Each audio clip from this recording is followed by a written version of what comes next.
Okay, welcome everyone to the special meeting of June 5th, 2020. Madam City Clerk, can you do a roll call, please?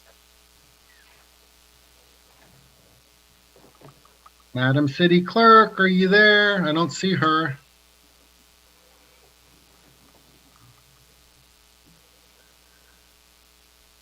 Kirsten, can you do a roll call, please? Roll call, please. Councilmember Chow? Here. Councilmember Singh? Yeah. Here. Councilmember Willie? Okay, I don't. Vice Mayor Paul? Here. Mayor Sharp? Here. So welcome everyone to our open session. Before I go to oral, I want to give a report out of our closed session. We had a public employee performance evaluation under Government Code Section 54957 for city attorney. No reportable action was taken. So now we are on to oral communication. I will go over to the attendees and see if anybody wishes to speak.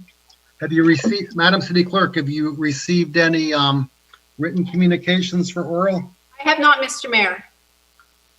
Okay, so I see only one person with their hand up, ready, who would wishes to speak during oral.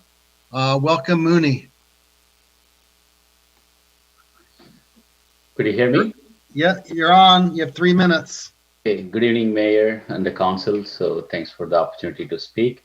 Couple of things. So I've been looking at a lot of the letters, that city has received from various organizations around the, our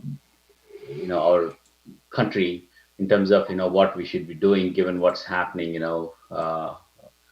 a result of, George Floyd's murder and whatnot, right? So I think, those are all well-meaning letters. So, but one part that I disagree with is, not funding the law enforcement, right? So I would highly encourage, as a resident, tax-paying resident, not to defund the sheriff's department. If at all anything, I would request that we maintain the same funding level because we need, safety in our city. We have seen, bunch of burglaries until recently, and our residents have not been feeling safe.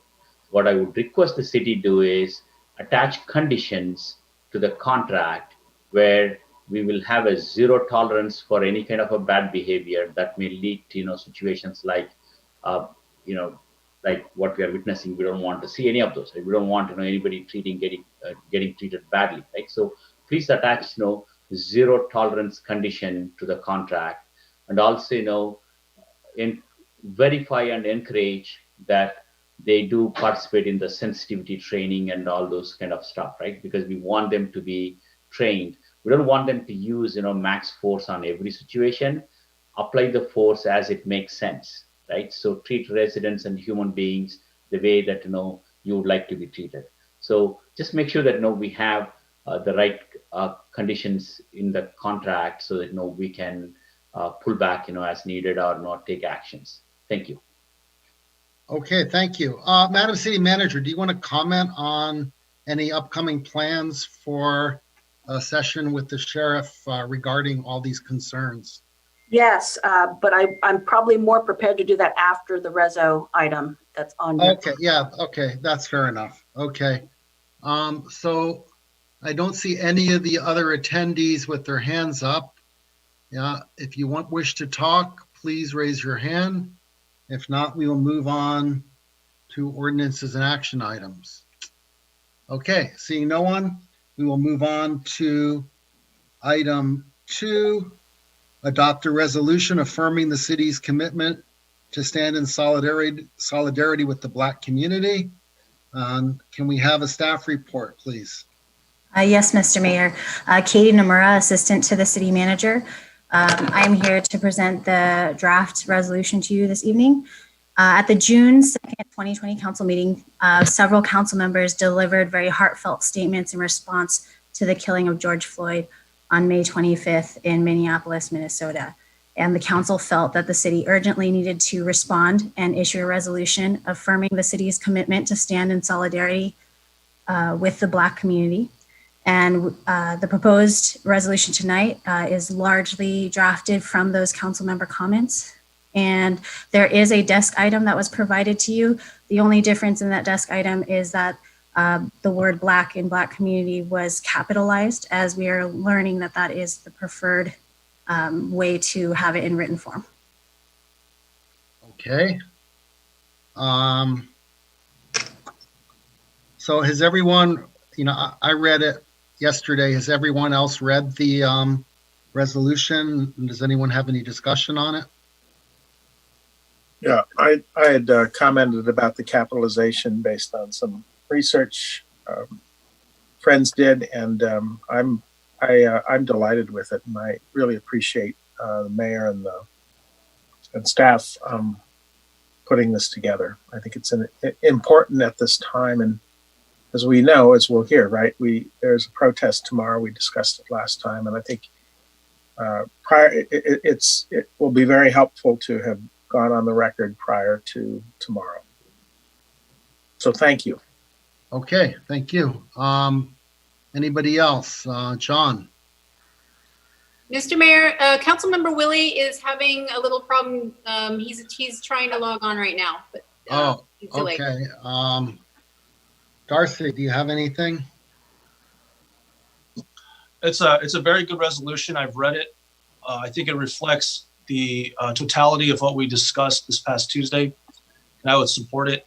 When I was growing up, the socially conscientious awareness had the Black community described as African American, but I think if we have that capital B Black community is the preferred descriptor within the community, then I think that's fine as well.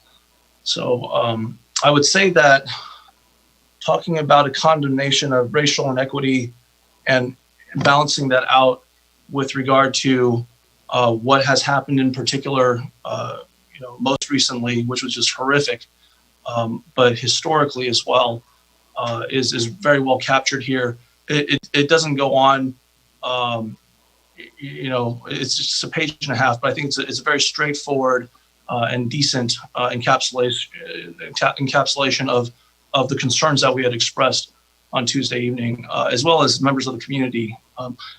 Speaking of which, do you happen to have any members of the community here tonight that are raising their hands to express their sense? Yeah, let me go back and see if anybody wants. Yeah, there's one person that wishes to speak on this agenda item. Okay. So, I mean, before I can let that person go and then come back to myself and John and Leon if they have anything. So, yeah, there's one person. Welcome. Let's see. I won't get your name right again. Miss Alongo. Okay, can I unmute you? Okay, Can you hear me? there you, yes. Pronounce Okay. your name again. I apologize. It's Mega Ilongo. Nega. Okay, great. Okay, so hi again. As I mentioned on Tuesday, I'm a resident of Cupertino, current student at UCLA. I just wanted to say two things. First, thank you for creating this draft resolution. And second, talk about some action items that I think are important to extend upon this resolution in the future. So in terms of the draft resolution, I agree that it's important to affirm that Black Lives Matter, to condemn police brutality and systemic racism, and stand in solidarity with the Black community. I'm really glad that this resolution has done so. I also appreciate that it opposes police brutality, commits to proactive action to ensure equal rights and privileges in Cupertino, regardless of race, and also promotes safety for everyone. But I do think in order to translate all of these words into real change, we have to take appropriate actions to follow up on this and really make our words have meaning. So I wanted to give some suggestions for steps to take after you pass this resolution that will actually lead to real change, especially in our police department. I've also sent these changes over email, so let me just go over them really quickly. So first off, include this issue as an agenda item for the next meeting on June 16th and further future council meetings, especially until we finish reviewing the police contract that we currently have and make any necessary modifications. Second, you may have seen President Obama's town hall the other day, and on the Obama Foundation's website, there's a pledge for mayors and city councils to address police use of force policies. I think it would be really great if you guys could take that pledge immediately. This means committing to review use of force policies, engaging the community in the review, reporting the findings of this review to the community, and also reforming the use of force. Let me interrupt you. I already took that pledge. So. Okay, cool. Thank you so much. Yeah, so that's super great. So I'm glad that that will be continuing, and we'll definitely be keeping up with that then. The third thing I wanted to address was ensuring that the sheriff's department presents to our city about their approach to policing, their policies that limit use of force, racial bias in their arrests, and their systems of accountability that they have currently. So that would hopefully be at the next council meeting as well, or like a future council meeting not too far from now. After this presentation, I think it's important to review our contract with the sheriff's department, namely how much money the city gives, how it is spent, what demands our city makes to ensure citizen safety, and also possibly modify it to reduce unnecessary spending and encourage police accountability and limiting use of force. And finally, last thing, committing to scaling back money unnecessarily given to law enforcement and redirecting it towards community programs and resources in the long term. I did hear the point made in the oral communication session by Muni. I understand that it is important to ensure the safety of our communities, and I'm not advocating for taking any kind of money away from police addressing burglaries and things like that. But I also do know that there's a lot of unnecessary money, for example, spent on checking whether people's cars are parked close enough to the curb in normal residential areas that aren't doing harm to anyone. There's a lot of unnecessary spending in terms of police, and cities across the nation. A huge portion of budgets is given to police rather than to community programs that can actually be preventative in terms of preventing crime, and also in terms of giving appropriate resources to make our community better and making sure we're putting our money in the right place. So I think that's also really important to pursue in the long run as well. So yeah, thank you for taking the time to listen to these suggestions. I hope that this dialogue can be sustained, and hopefully that you, the council, continues to encourage dialogue on these kinds of issues with the police and also on anti-Blackness in our communities as well. Thank you for listening. All right, thank you. All right, I'll bring it back to council. I have nothing more to say. I support this resolution. Councilman Willie, I see you're back. Do you have anything? I'll just say a few comments there. So I've read the resolution, and I think it's very well written. George Floyd's death has now resonated around the world, and I think we all need to truly reflect that, you know, when people are discriminated against and it actually winds up resulting in deaths, that we need to stand up. We need to say things. All people should be treated with dignity, compassion, and so these resolution, the one we're passing, I think is really required. No one should be discriminated against or brutalized based on their color, their ethnicity, their religion, or their orientation. And I think our resolution makes it very clear. Cupertino, you know, believes in all people are equal and all people will be treated justly. So thank you. All right, thank you, John. Liang. Hello, hi.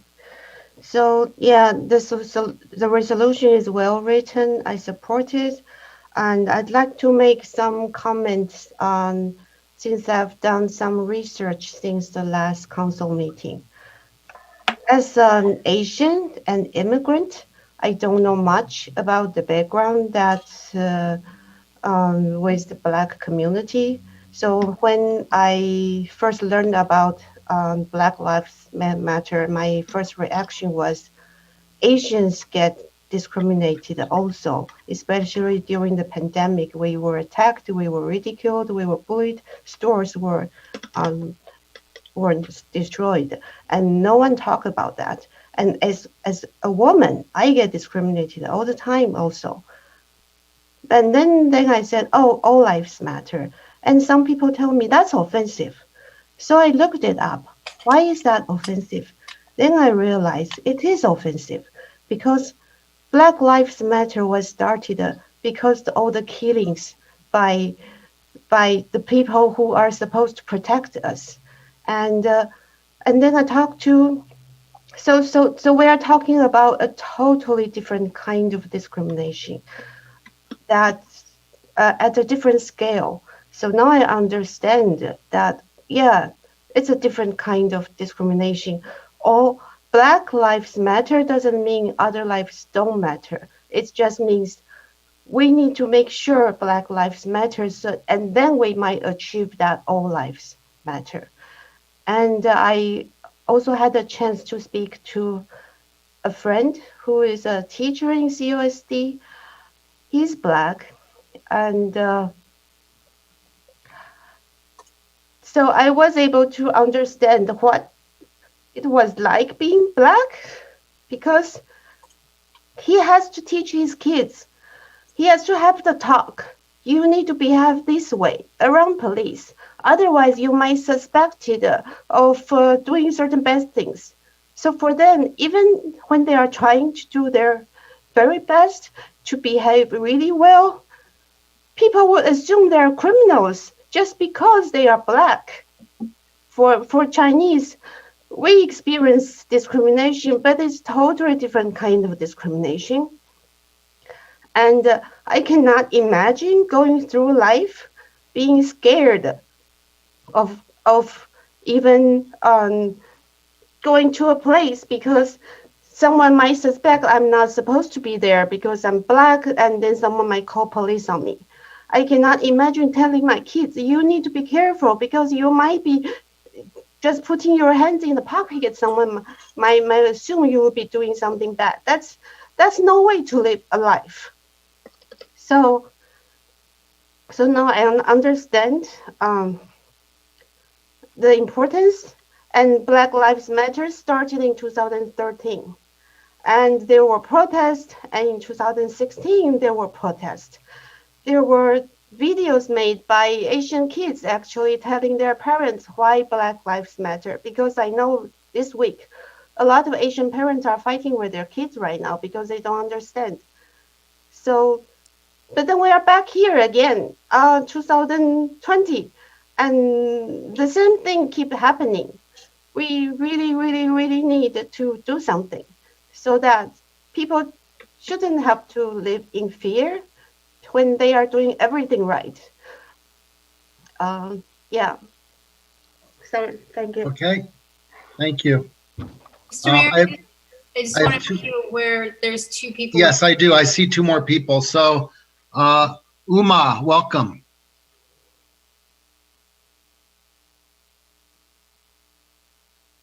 Uma, you may need to unmute yourself as well, Uma. I'm trying to unmute you.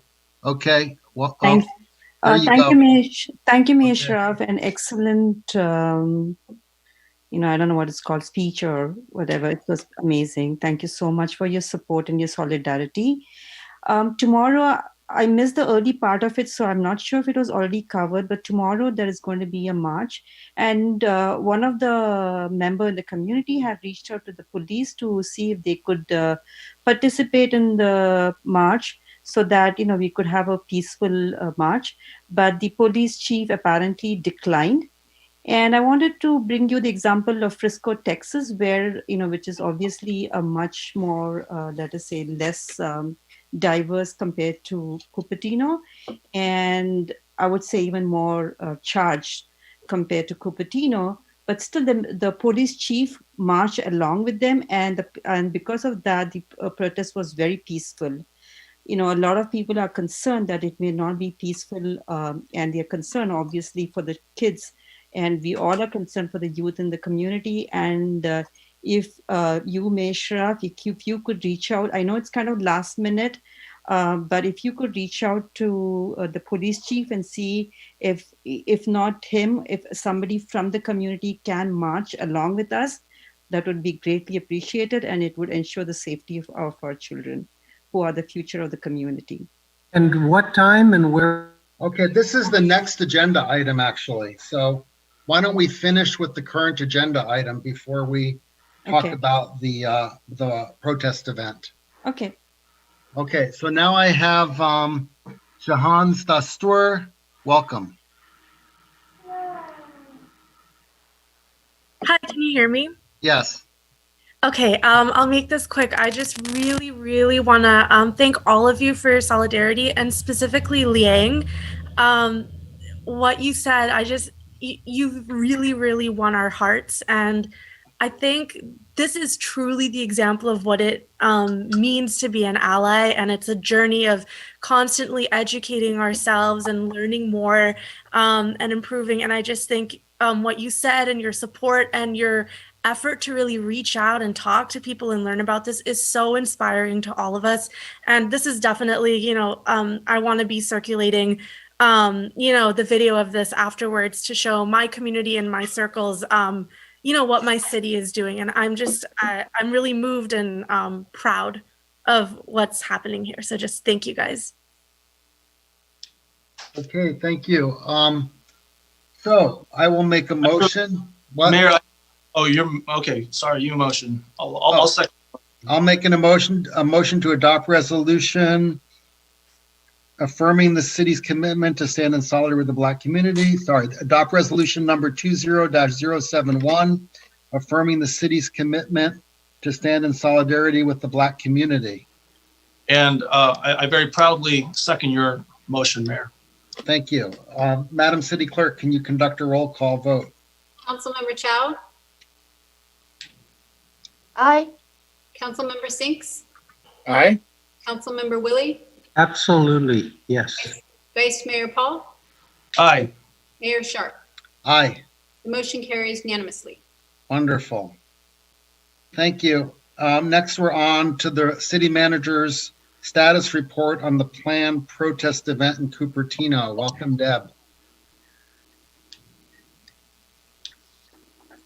Thank you, Mr. Mayor. I'm going to keep my remarks short because Everybody says that, but no, I actually do. happens. I do it. So first, I'll give what we know, what we're planning, in not a lot of detail, and then I'll talk about a couple of things that we've done in preparation, and then I will respond to Uma as well to answer her question. The city of Cupertino is aware of the planned assembly on Saturday, June 6th. The right to peacefully assemble, protest, and petition are protected by the First Amendment. And the city also understands that during this time in our country's history, people need to speak out against systemic injustices, racism, and dehumanization that are deeply rooted in our society. Now, the reason I start with that is because of the city's attitude towards the peaceful march tomorrow, that we are welcoming it. The city hopes that the event stays peaceful. The County of Santa Clara Sheriff's Office is aware of the planned assembly and remains committed to ensuring the safety of residents, businesses, and protesters. According to multiple reports, the event has been organized to begin at Hoover Park, Cupertino.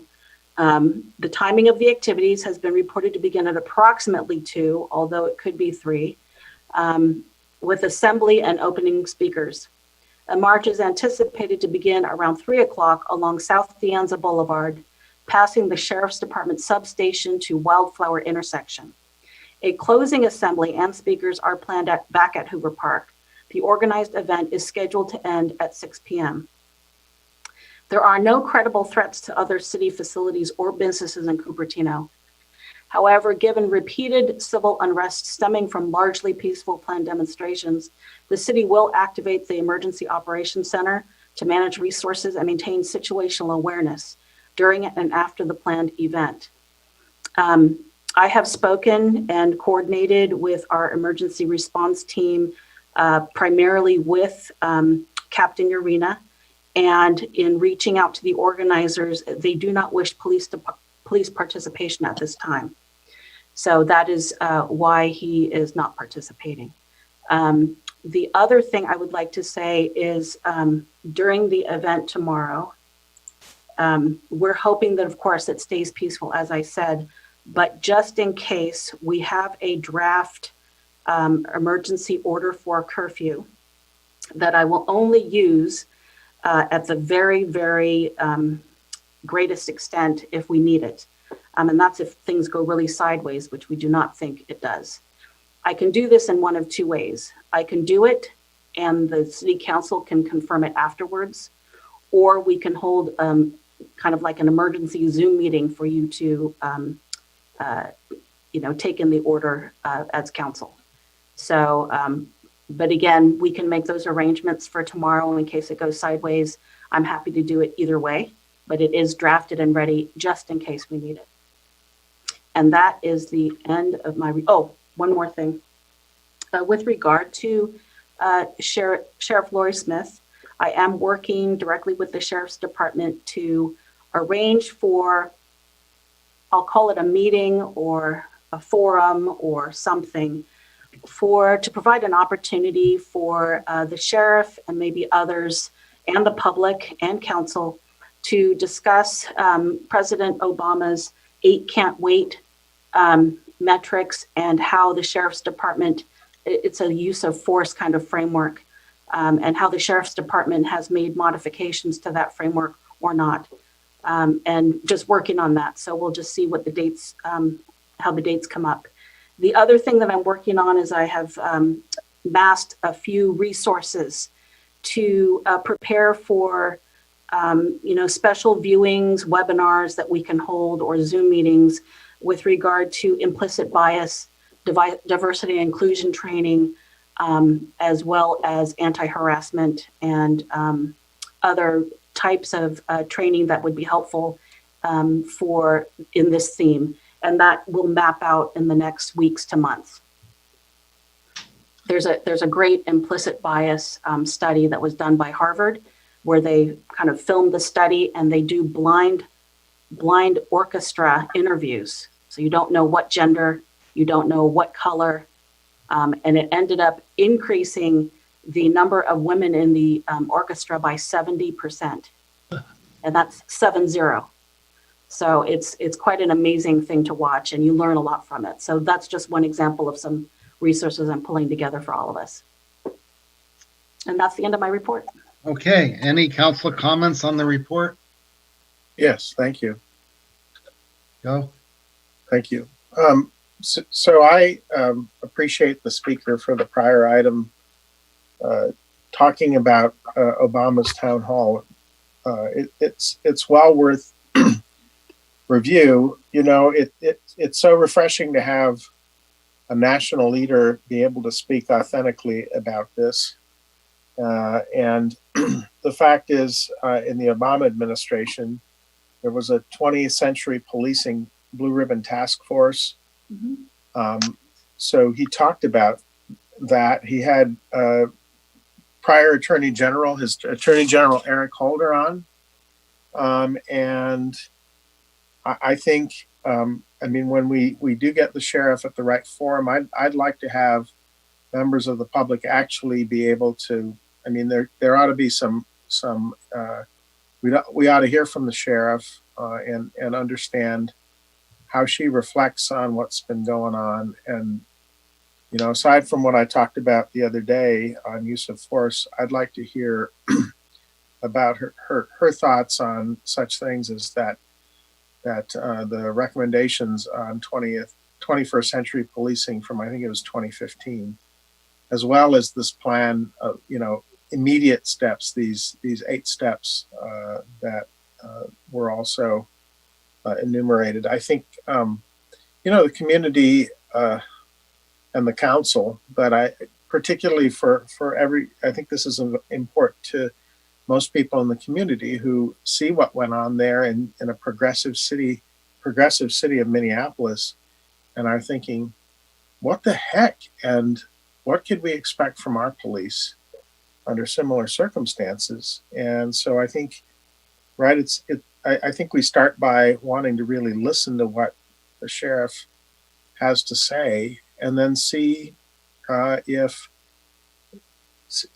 these recommendations from somebody as reputable as President Obama and the team he's put forth are part of her current suite and arsenal, or that's probably the wrong word to use, but training and so forth, and then to see what additional recommendations and or requirements we might put on law enforcement here. So I think this will be however we set it up. I'm really looking forward to the public being able to have a real dialogue with the sheriff about how we handle the law enforcement here in Cupertino.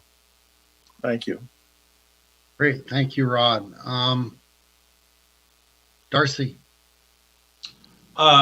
Yes, I have two items I'd like to share. Are there any speakers on this, Mayor? I'm sorry. Yeah, some have appeared now. Okay, I'll speak after because there might be some items. Yeah, that's a good idea. They were not there when we started, so sure. I will allow them to talk now. Okay. Welcome, Mooney.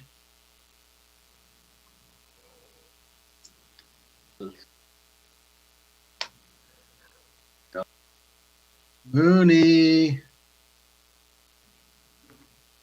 You here? Okay. Yeah, I got you. Go. Okay. Thank you. Yeah. Thank you, Mayor and the council. I was waiting to hear manager's response to your earlier question as to what we are doing with the contract with the sheriff's office. So I heard her say the training, sensitivity training, and not using max force in all situations. Those are all great moves. But I think it's also important to add zero tolerance.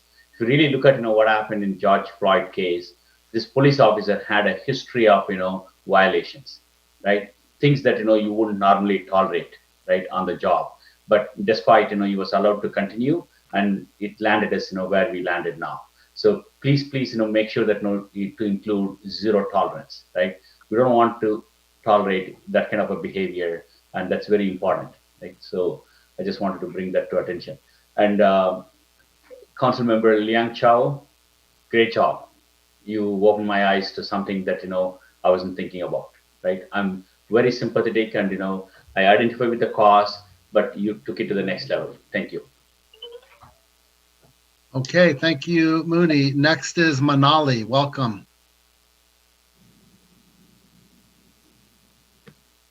Hello. Hi. I'm Manali. I'm a resident of Cupertino.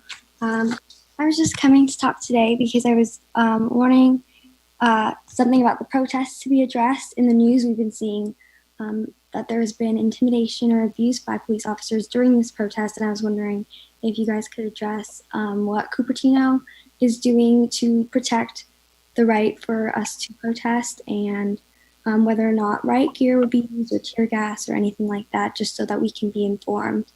Thank you.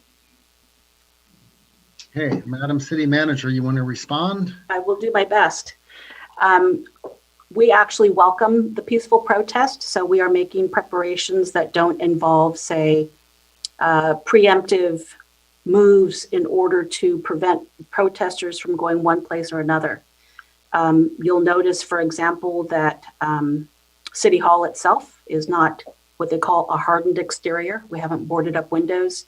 We haven't put up barricades to provide a more inviting place for people to express their First Amendment rights. So you'll see the lack of that kind of thing, structures around. That's one thing we're doing. The other thing we're doing is creating space for where the protest is scheduled to start, ensuring that the residents are properly notified, which they have been, so that they can make whatever arrangements they deem appropriate.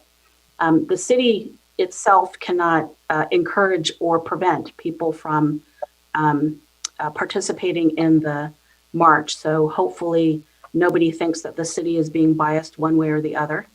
And then, but we are doing is something very, it's recommended, highly recommended. It's basically what I call planning for the worst, hoping for the best. So oftentimes we have people from out of town who take advantage of these kind of events to then, basically commit crime against businesses, loot, steal, whatever. And we've seen a little bit of that in the town of Gilroy, some attempt during one of the protests recently.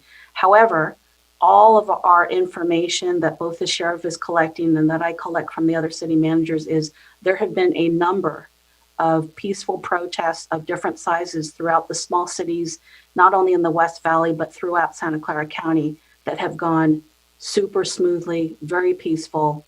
The protesters are here to express themselves, not commit crime. So I believe we have made appropriate arrangements. And again, I myself will be in the EOC kind of for situational awareness and ensuring that the council stays updated as needed during that day. Thank you. All right, thank you, Deb. So I'll bring it back to council. Let's see. Mr. Mayor, we have one additional. Oh, person. one, okay, just see one hand, just one up. Okay, welcome, G. Hi, can you hear me? Yes. Yeah, so one of the things I just wanted to bring to the notice of everybody who is thank you, Mayor and council members. I wanted to bring this to the notice of everybody who's listening here. So the U.S. Congress is trying to enact a legislation related to police, accountability and those kinds of stuff. The legislation is already in the works. It's probably going to be tabled on Monday. So if any of you have some very constructive ways to contribute towards that particular legislation, please look it up. It's being led by Congressional Black Caucus. And I believe that there's a lot that we can do, not just protest, but also try to bring in legislation so that it's possible for us to find out how to make police training as well as accountability a part of the system that we live in. Thank you. Okay, thank you, G. Okay, seeing no more hands, we'll bring it back. Darcy, did you want to go now? Oh, sure. So I did want to say that it is a really good idea for us to host these types of study sessions and public engagement opportunities with our law enforcement mechanisms. We have two primarily in Cupertino. The first is our code enforcement department, which is internal to the city. And then there's the sheriff of Santa Clara with whom we contract out. And so I think as a matter of the structure, it is something that should be an ongoing discussion. Absolutely. I'd like to ask that the city manager make us aware and the public generally aware of how that is structured contractually. Where are we in that contract? Because some of the asks have been along the lines of the purse strings and the monetary considerations, which are a good way to go about it. And the other part of that is, if you're going to delve into that agreement between the city of Cupertino and the sheriff's office, what can we be doing along the way? But I think that having a study session is very effective in being able to communicate in an effective manner, in a productive manner, what it is that the community expectations are and where we can be improving. So that's a great idea.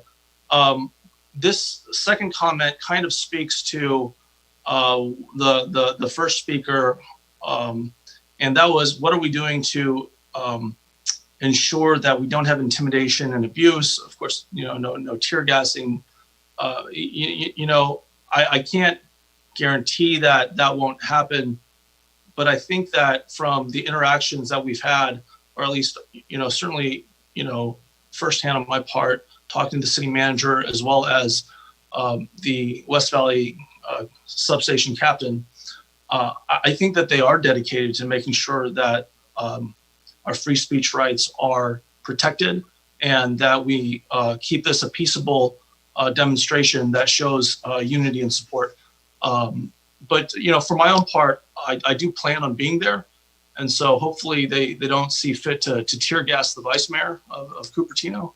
But this is one of those things where we're working in a collaborative effort to make sure that, our residents' voices are heard and our community is supporting the very, very, very important cause of ensuring that a group of our our citizens, our residents, our friends, our colleagues are not, as Councilmember Chow, so eloquently and movingly put it, in constant fear of their safety. I don't know how far-ranging we would want to go with these types of study sessions, but I think it might be edifying to go back and look at the historic roots of policing. Our country has roots that are hundreds of years old, and we could very well look at, what a lot of people consider the original sin of the country, slavery, and see how a lot of these mechanisms came about precisely because of this specific racial issue. And so I would exhort people outside of this moment to follow up with the work. And so I'll leave it at that. I mean, over the course of the years, I've definitely been very moved by it and supported the efforts. When there were some racial tensions, unfortunately originating from one of our high schools with the African American or Black community, I did issue a proclamation when I was mayor in 2018 to the NAACP. And I think that, we are in the middle of a moment where we can really raise the awareness. And I hope that by having these follow-ups, by having the study session, by really asking these critical questions and trying to understand history and, how we can go about following up, that we can really make this the effective way of addressing the problem. So thanks very much, and hope to see you all there tomorrow. All right, thank you. Mr. Mayor, there is one additional. Yeah, I do. Yeah, I'll go after we've all spoken because we keep getting more hands in the middle. So thank you, Madam City Manager. So I just, the issue about the tear gas, it's important to point out that in most cases, you need to you separate the protesters from the rioters, or two distinct and separate groups. Now, in some cases, my daughter was at a demonstration in Oakland where the police decided to tear gas the protesters, minutes before a curfew was supposed to go into effect, even though it was not in effect. And that affected her deeply. She had left a few minutes before. And my nephew who lives in Seattle, they had to move out of their apartment because the tear gas from the police came into their apartment and was affecting their 3-month-old. So the tear gas issue is a real one. And I'm just, praying that, everything remains peaceful and that our sheriff is able to keep things peaceful. And I appreciate the fact that the protesters, they decided they didn't want a police presence in the march, and that's up to them. Sometimes that's a better idea. And I will say, in the years I've been on the council, our local sheriff, has exhibited compassion beyond what I would expect of police. I've seen him having to deal with mentally ill residents at city council meetings, trying to help them. I've seen them with the encampments of the unhoused residents, trying to offer assistance. So, I have been impressed, at least with our West Valley substation and the way they've comported themselves over the years. And I'm confident that will continue tomorrow during this protest. So that's all I have. Thank you. Did anybody else want to speak before I go back to the public? John? Yeah, if this is the time, my comment would be similar. I think we're very fortunate to have Captain Urena and his deputies. Everyone I've ever met of them, they're very caring people, and that's good.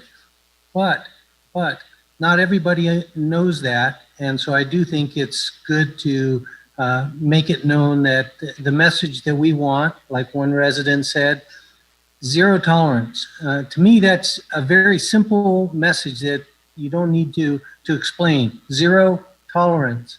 And with that being said, then you know, the deputies and the captain, I'd sure like them to do more than just be the police force in the community. I would really like to have them, you know, try to reach out more to the community, be a part of the community. And I think that works in everybody's best interest. And then the last thing I'd say is, you know, at George Floyd's eulogy, they mentioned, you know, Martin Luther King's "I Have a Dream." It's time to remember that and make it all of our dream that, you know, from now on, everyone will be respected and treated fairly and justly. So, yes, I'll see everybody tomorrow too. Thank you. Great, thank you. Anybody else? I've lost track of who I've. Okay, Leon, unmute. Thank you. Hi, everyone.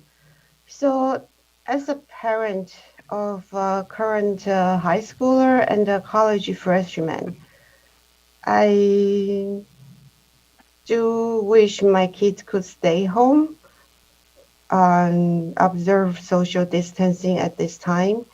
But then I also would like them to have a venue that they can join to express their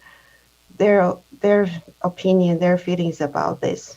So I'd like to share that some high schoolers have actually organized a virtual protest. This protest will start at 3 o'clock virtually, and you can join through a Zoom meeting. And we have invited the school resource officer from the sheriff's department to talk about training, police training, because many students have questions about that. And we have invited my friend whom I talked to.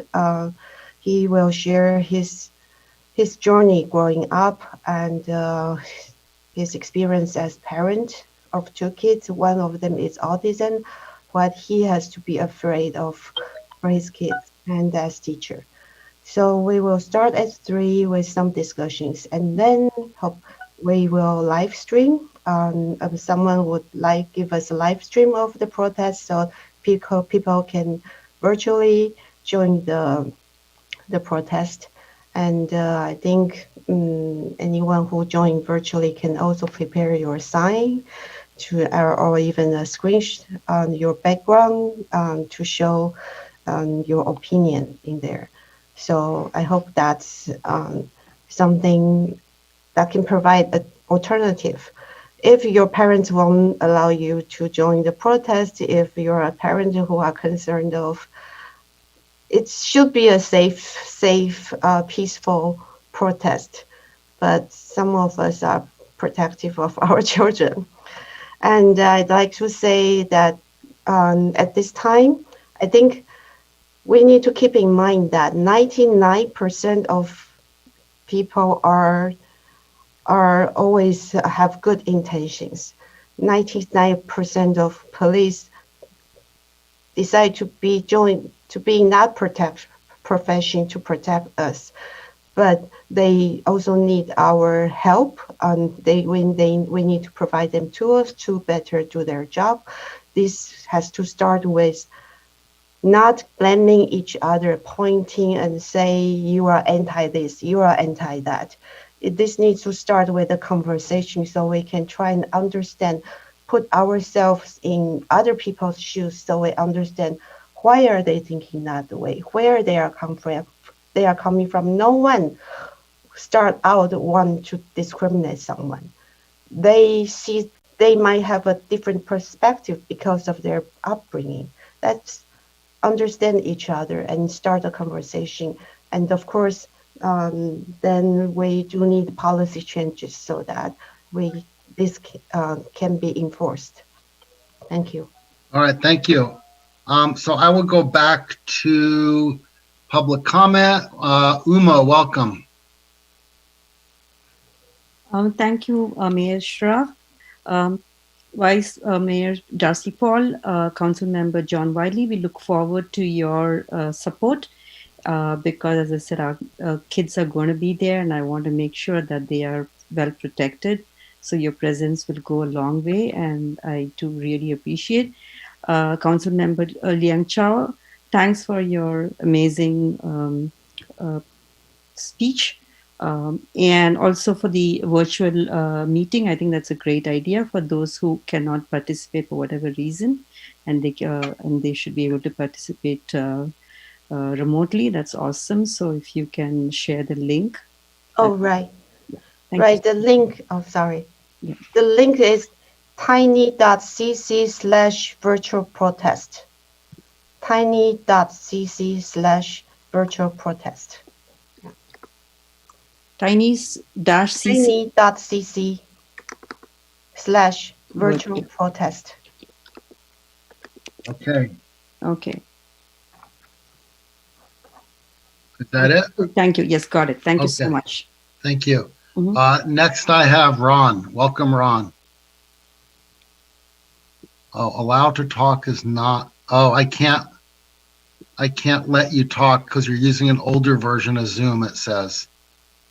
So if you want to call in, yeah, every time I click allow to talk, it says allow to talk is not available because Ron is using an older version of Zoom. So unfortunately, I can't get you to talk. Bill, is there any way to do this? No, unfortunately, Ron has to be on version 5 or older on Zoom. Okay. Okay. Thank you. So we are moving on to item 4, an urgency ordinance of the City Council by the City of Cupertino authorizing the outdoor operations of qualifying establishments, restaurants, wineries, breweries, and bars pursuant to a special temporary outdoor permit. So do we have a, let's see. Do We have a report, sir. Okay, yeah. Mr. Mayor, I do have a report. Thank you. Okay. Thank you, Mr. Mayor, council members, City Manager Ben Fu, your Director of Community Development. Allow me to share my screen with you. As Mayor has introduced, this is our attempt to bring forward to you. Let's see here.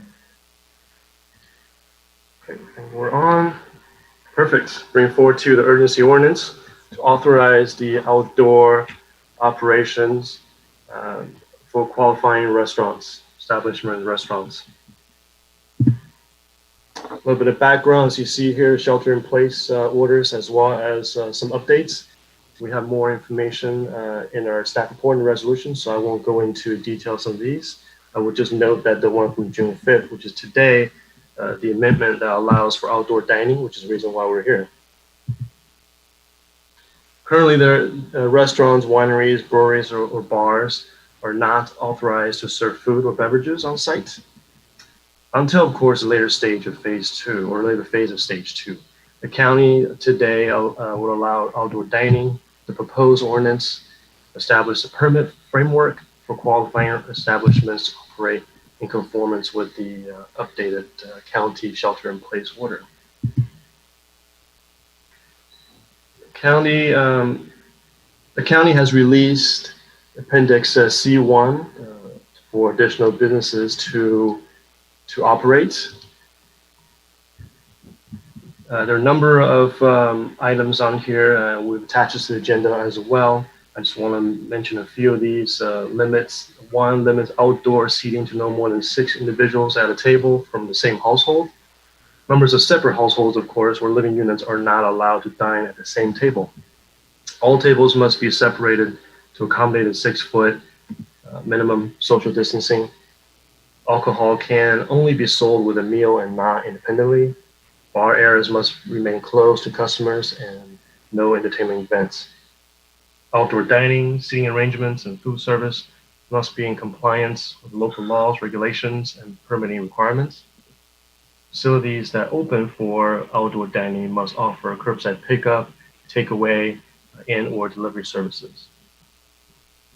California Department of Health has also published this COVID-19 industry guidance for dining restaurants.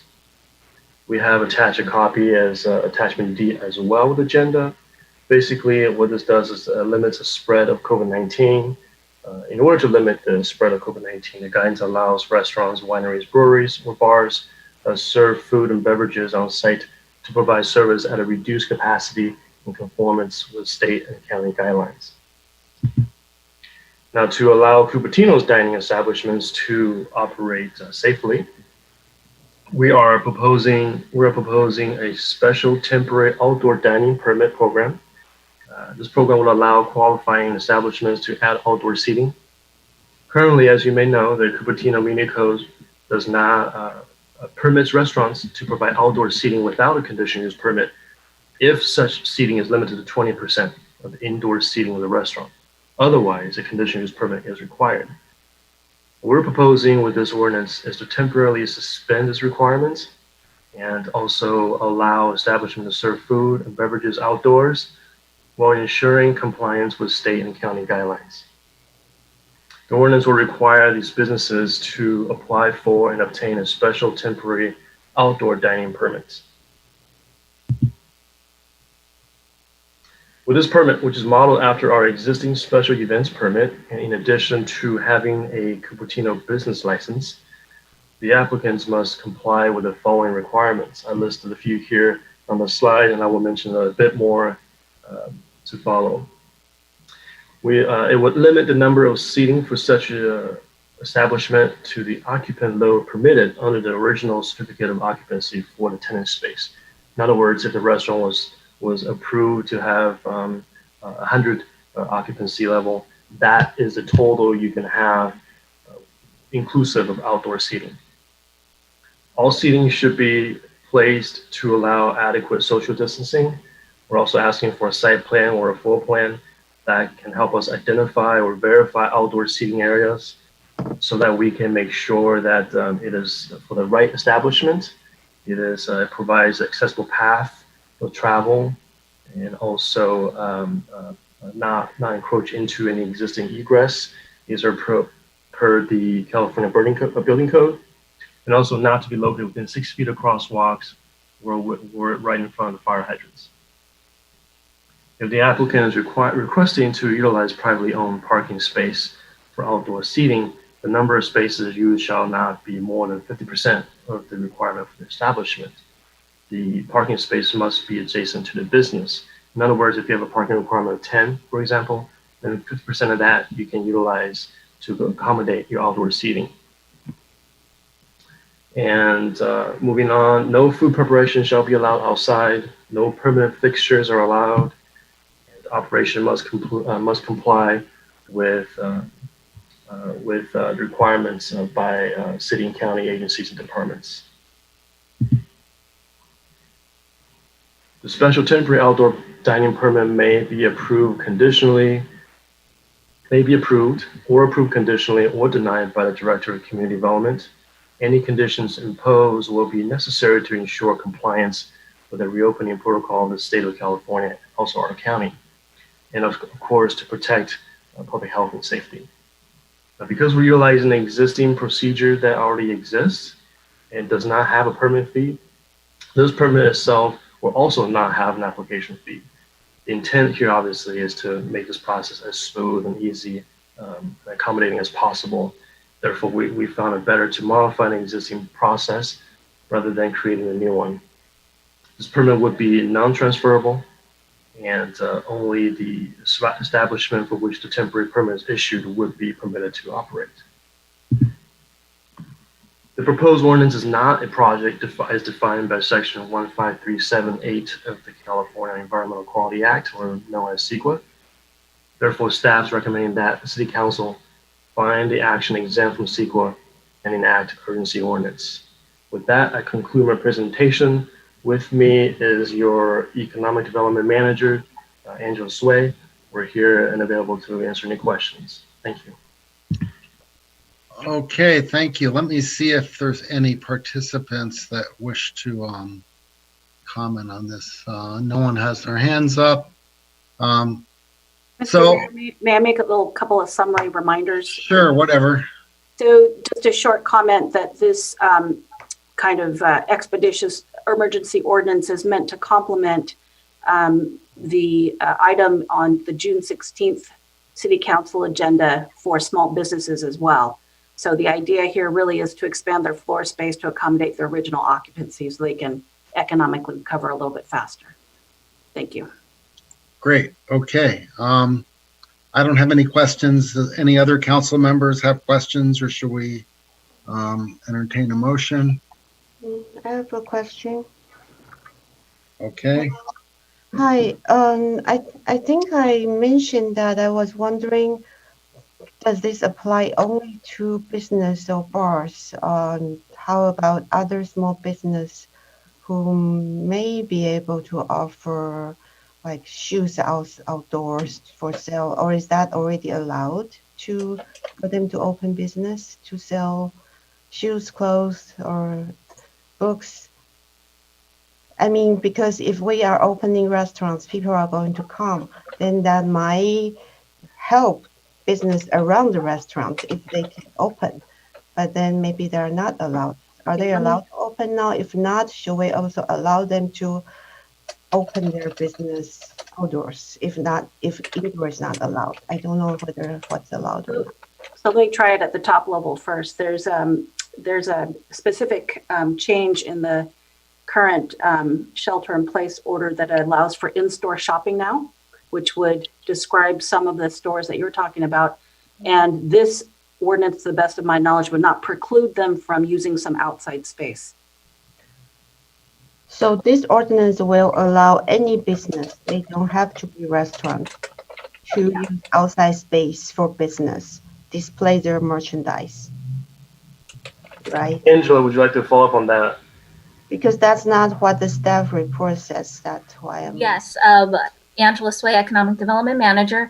I believe this process and framework specifically speaks to outdoor dining. However, the Appendix C1 of the county's new order does state that retailers are allowed to reopen, and unless, so within that framework, their personnel and the personnel is required at 300 gross square feet per facility and 1 customer per 200 square feet. So if you're looking at maybe a 1,200 square foot store, you can fit about 6 customers in there. So could we add an amendment to allow them to maybe show some merchandise outside of the store? I think they're already allowed to do that. I believe retailers are allowed, as long as it's, their property owner allows them to put tables out or displays out in front of the store. That doesn't seem to be an issue, or I don't believe it's prohibited. So right now, city doesn't need any special use permit for anyone who wants to display their merchandise outdoors, which is why we don't need a special resolution. Correct.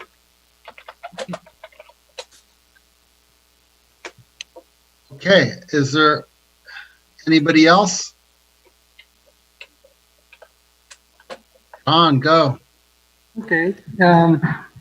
Yeah, I think it's time. I'm so energized to see so many people accepting the mask.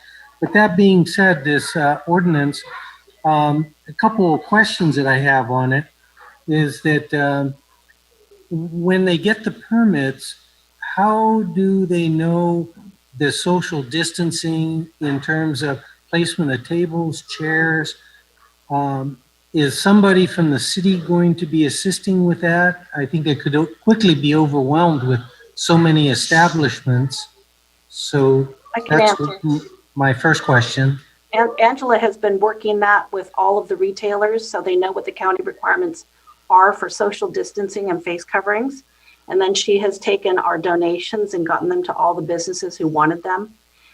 So they're well prepared, and they were noticed that the council was going to consider this emergency ordinance today.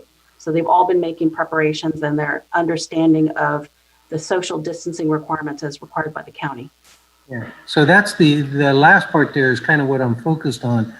If you take one case like a restaurant, now they move X number of tables and chairs outside, how will they know clearly the spacing and how to arrange all that? Will anyone from the city be assisting them?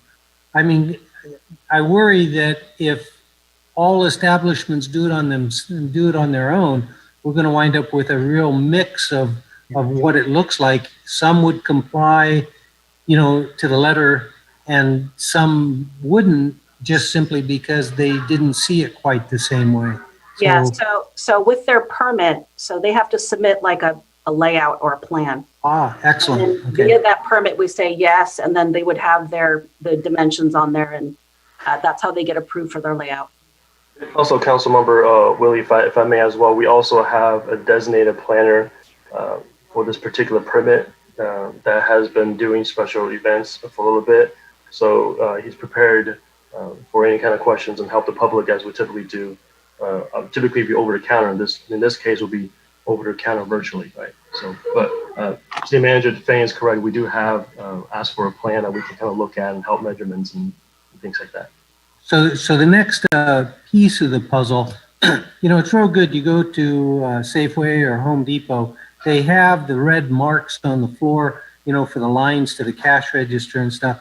I would hope that the city is going to be communicating that type of practice. In the morning, they move tables and chairs outside, but today might have been different than what they did yesterday. But if they are encouraged, for lack of a stronger word, if they are encouraged that, they need to put tape down that shows, a chair here, a chair there, a chair there, there's the table, so that when they bring them out tomorrow or the next day, they're going to wind up in the same fashion. It's a signal to the people then that are sitting in the chairs that that's their location. And as frequently is done in restaurants, a table for 4, but 5 people show up, so they grab a chair and they move it over. But if they have those markings on the ground, then clearly they're only allowed the 4 chairs per table. And then also, now that we are allowing them to be outside and encroaching, typically with restaurants, there's, customers waiting.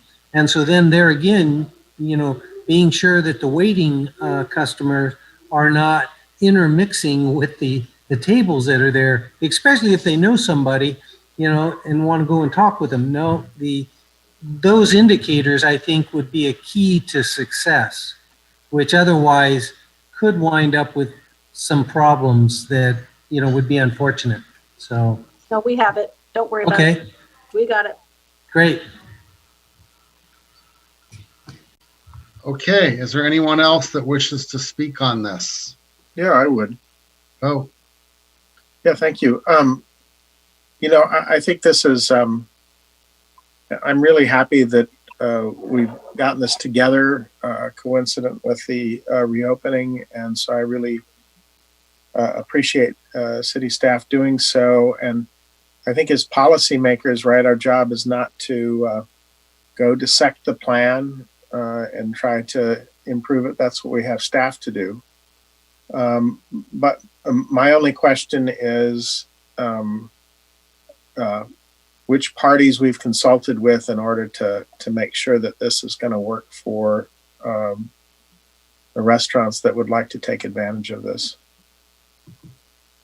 Oh, Councilmember, I can address that. I have begun outreach earlier this week, and in advance of all of this idea of moving forward to have this urgency ordinance.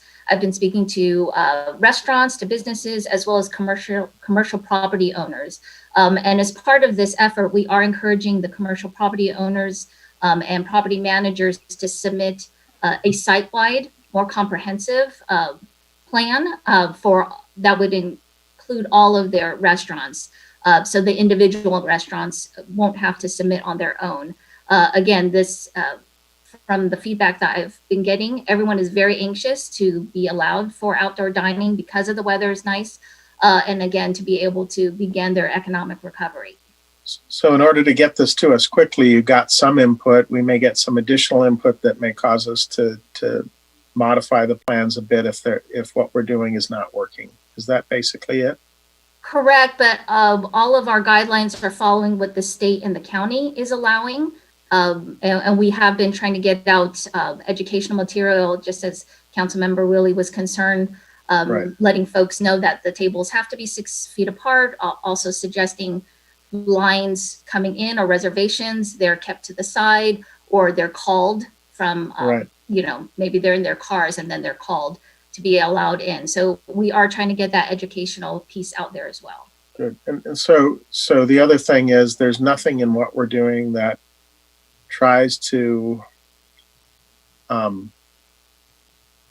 get in the way of county health. We're doing everything in alignment with what they're allowing, correct? Correct. We are in alignment with them as part of the county's order.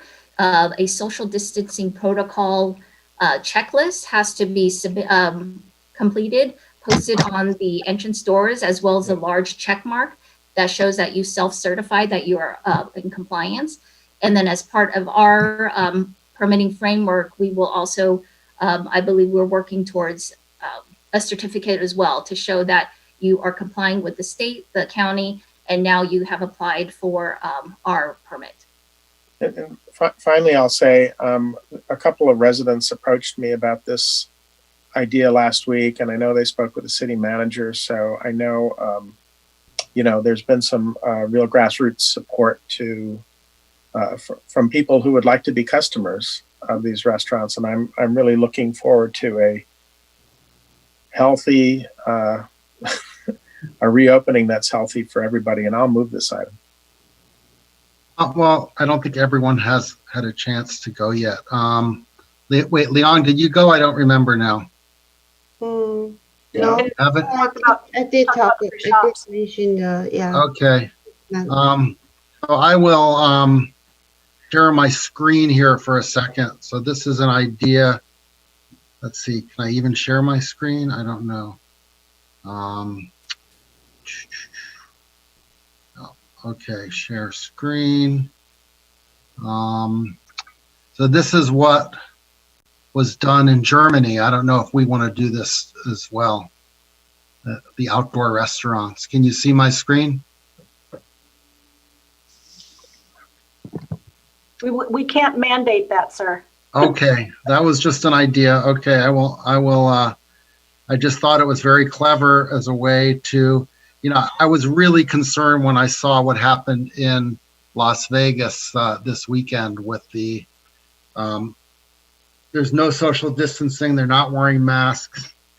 It just got out of hand. Everybody was so excited to be back throwing their money away. And I just hope we can, you know, ensure that people abide by the social distancing because, you know, as we know, COVID is not over and there's big concerns that cities are opening too fast. So we shall see how it works. With that in mind, sorry, to go back to the protest, would the city maybe have masks available to hand out for protesters? Well, this is a different agenda item. Yeah, I know. Sorry, I just remember. Why don't you do that in council? A friend told me that for a lot of white people, Caucasian people, they don't know where to get masks. Like the protesters are bringing their own supplies. They're already stocking supplies. Oh, great. That's good to know. Okay. So, Rod, do you want to move this item? Yeah, I'd be happy to do so. All right. What about the vice mayor? Oh, sorry. I forgot about you, Darcy. Go. No worries. I'm so tired. I'd like to ask, would it be okay if I move the item? I think I've got this really efficient way of titling an urgency ordinance, or I could read it and you can move it on the record, Rod. I mean, if that's okay. Whatever. Just do it. Whatever, you know, you can be the mover. So would the city clerk please conduct the first only reading of 20-2207? This is the first and only reading and enactment of ordinance number 20-2207, an urgency ordinance of the City Council of the City of Cupertino, authorizing the outdoor operations of qualifying establishments, restaurants, wineries, breweries, and bars pursuant to a special temporary outdoor dining permit. And oh, go ahead. Go great. ahead. So omnibus, I'll send this language to you, Kirsten. And on behalf of Rod, I move that the Cupertino City Council, 1, find that the proposed action is exempt from CEQA. 2, have the city clerk's reading by title only of ordinance number 20-2207 constitute as an urgency ordinance, the first and only reading thereof. And 3, enact ordinance number 20-2207, which I will also second as Rod is the motion maker. First.